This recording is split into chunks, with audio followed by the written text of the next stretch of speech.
Hi, and welcome to another episode of Us Unfiltered, the podcast where we share raw personal stories, practical tips, and strategies to help you manage your mental health. I'm your host, Adrienne Selena, and today's episode is something that I'm becoming more and more passionate about. In the next 2 months, I'll be a certified life, physical health, and mental wellness coach. I'm taking several classes over the next few months to become certified in these areas, not only to bring more information to this podcast, but also take this work even further by helping clients directly. I started this podcast to help connect people with relatable mental wellness stories and provide tips to manage issues and help you get connected to resources. But by taking on clients, I can bring that work directly to you. And as a part of my training, I'll be getting certified as a somatic wellness coach. You may be thinking, what is somatic therapy? Well, it's a form of body-centered therapy that focuses on the connection between the mind and the body to promote healing and well-being. Unlike traditional talk therapies, somatic therapy involves both psychotherapy and physical techniques to help release pent up tension. And it addresses the trauma that is stored in the body. And while today I am not going to be talking specifically on somatic therapy, I did want to just bring that up because that is something I am going to be sharing in the future once I have more certifications and training on this subject to help you learn realistic strategies to help release trauma and tension physically in the body that is going to emotionally help you and improve your quality of life. As we just discussed, somatic therapy is a form of body-centered therapy, and it is a connection between the mind and the body. So today I wanted to talk about how your mind affects your body, especially when coping with pain and managing your mood. Pain is our body's way of telling us that something is wrong. It can be sharp or throbbing or dull or warm, and it can occur anywhere in the body. Whether it's a headache or a sprained ankle or just chronic conditions, pain can be distressing and it can make you just fixate on it. But did you know how our pain also impacts our mood? Our minds and our bodies are so closely connected that changes in one can actually lead to a change in the others. So when we feel pain, signals are being sent from our brain, which then releases chemicals and neurotransmitters that affect our mood, causing feelings of either sadness, irritability, or even anxiety.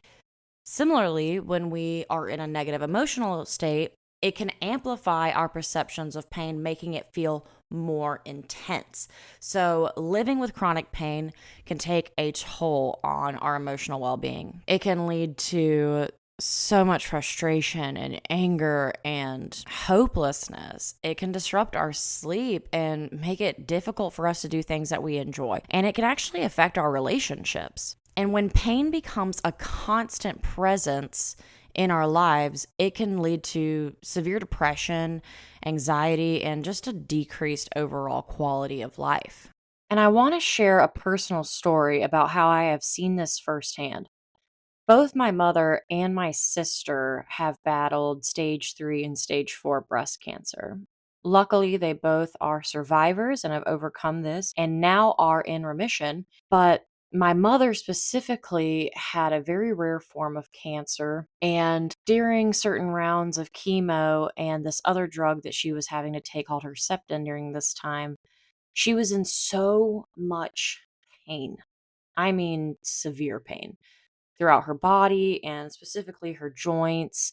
And she also had just all sorts of rashes all over her hands and elbows, sometimes her knees and back because of the radiation, the chemo, and this Herceptin drug. After a while, it really started to wear on her mental state. And my mother, in general, is an extremely strong and independent, courageous woman. But during this time, I watched her mental state really deteriorate. She really struggled. And it was hard for me as a child to watch somebody who I've always admired their ability to face adversity start to become very depressed. And I know that it wasn't so much that she was just sulking in a woe is me, how can this happen to me? My mom's not that type of person. It was more the fact that the amount of pain that she was in had started to take over her life. And it was holding her back from being able to do things that she enjoyed. And she was also just extremely tired all of the time. And that's very common. A lot of people who have been through cancer and have gone through cancer treatments will tell you that chemo and radiation, they are rough on your physical health. It is rough on your body. And just watching my mom get so tired, so beaten down, and honestly depressed during this time, it was hard. It was hard to watch. Luckily, she has many family members and friends who were there for her during this time to help her cope and talk about it and make sure that she had the help that she needed around the house. And I actually lived with her and my dad for part of this time. I moved home, and that was the beginning of my divorce, but I was able to help see about my mother during this time. But it was hard. It's hard watching someone that you love go through so much pain physically and emotionally. And I share that story to simply say that when you are in physical pain, and you aren't coping with it, it will start to deteriorate your mental state. And it's not all going to go away, especially if you deal with chronic pain.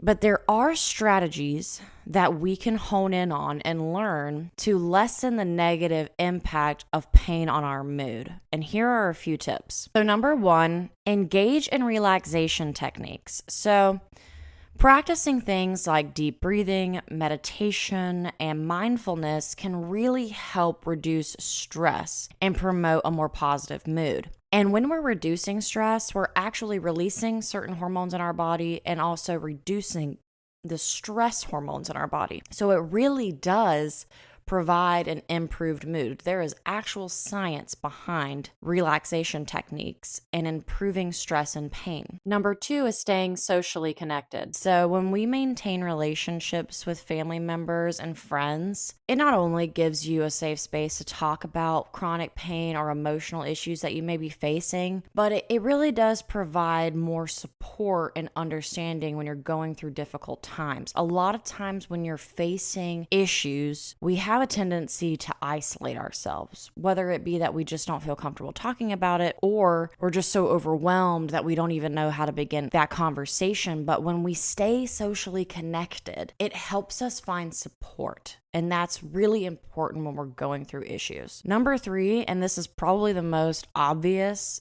is seek medical help. If you are dealing with chronic pain, consult a healthcare professional to identify the cause of your pain and explore various treatment options. They can recommend medications, but I highly suggest trying to seek physical therapy or alternative therapies that can alleviate both the physical and the emotional aspects of chronic pain. Number four, pursue hobbies and activities that are going to bring you joy and fulfillment and can distract from pain and uplift your mood. I work at a nonprofit veteran service organization, and we do have veterans that we work with that are disabled or have some sort of previous physical injury that has made certain aspects of their life a lot more challenging. And many of them have found so much joy and fulfillment by doing adaptive sports. And I give that example because when we engage in things that get us moving, that get our minds off of the emotional state that we may be in or the physical pain that we may be in, it not only gets our blood moving, it gets our endorphins pumping, but it uplifts your mood and it makes you feel like you're accomplishing something. So whether you like to paint or wood carve or draw or join a bowling league, whatever it is that is going to bring you some sort of fulfillment and help provide a healthy distraction is really going to give you more sense of completeness and a better quality of life. Number five is practicing self-care. I've said this one before. I have a whole episode on this topic that you really should listen to if you have not listened to it. But prioritizing self-care activities such as getting enough sleep, eating a balanced diet, engaging in regular exercise, they all can positively impact both your physical well-being and your emotional well-being. When we start to neglect ourselves physically and emotionally, it's going to take a toll on both aspects. and you'll probably start feeling one before the other. There's a common trend that's been going around Instagram and TikTok that a good example of trauma. The beginning of your anxiety doesn't start out with complete exhaustion, burnout, panic attacks, severe depression, etc. It starts little by little. I like that example because it's a lot of times when trauma or negative things impact our life and we don't start addressing it, it chips away at us, at our mental, little by little. And then one day you have a full-blown panic attack. And that may not be the case for everyone, but I'm giving that example because that has happened to me. I know lots of people that that's happened to. You start suddenly having these severe, out of nowhere panic attacks, and you're like, what the hell is happening? Well, those panic attacks are stemming from something, and it's likely a trauma response. It's likely something that has been building up slowly over time, and then suddenly one day, both your physical and your emotional states are responding. So when we practice self-care, when we prioritize our needs emotionally and physically, we are making sure that our body and our mind are getting the proper rest, proper care, proper health that they need in order to make our quality of life good. Number 6, and I'm going to really drive this point home, and I'm going to have even more information about this in my next episode, is avoid risky behaviors. I'm about to hurt someone's feelings, but some people, actually, I'm going to rephrase that. A lot of people turn to alcohol or substances when they are in pain, but these methods of coping have serious and severe downsides and do nothing to solve any of the root problems related to the pain or the negative mood. And 9 times out of 10, that type of behavior, that type of response to treating the chronic pain or the emotional pain is going to become cyclical and addictive. The more you go to substances and alcohol to solve the problem of your pain, the more you're going to continue to do it. And it's never going to fix the issue. It is never, ever, ever going to solve the root of the problem. It only prolongs it and, quite frankly, makes the issue worse. So if this is you, if you feel like I'm stepping on your toes right now and hurting your feelings, I'm sorry. I don't want you to think that I'm coming at you, that I am belittling you, or that I'm being condescending, because it couldn't be further from the truth. I can tell you, as someone who's struggled with alcohol and substance abuse for years, I mean years, I struggled with this, that it only made my life worse in so many areas. It made my health worse. It made my emotional state worse. It made my financial state worse. It made my relationships worse. It affected every single aspect of my life in only a negative way, and it didn't solve any of the issues. So when I quit drinking and I gave up substances, my life immediately started to improve in all of those aspects. And was it hard? Yeah, absolutely. It was one of the most difficult things I have ever done in my entire life. Quitting any kind of addiction is going to be hard. I'm not going to lie to you. It is a daily choice to prioritize my emotional and my physical state over wanting to take a drink of alcohol. But it was the best decision I have ever made in my entire life. And that's why next week I have a whole episode about sobriety. I'll be celebrating 1 year of sobriety. But I wanted to highlight those risky behaviors because it's so common. It's so common around the globe that people turn to alcohol and substances.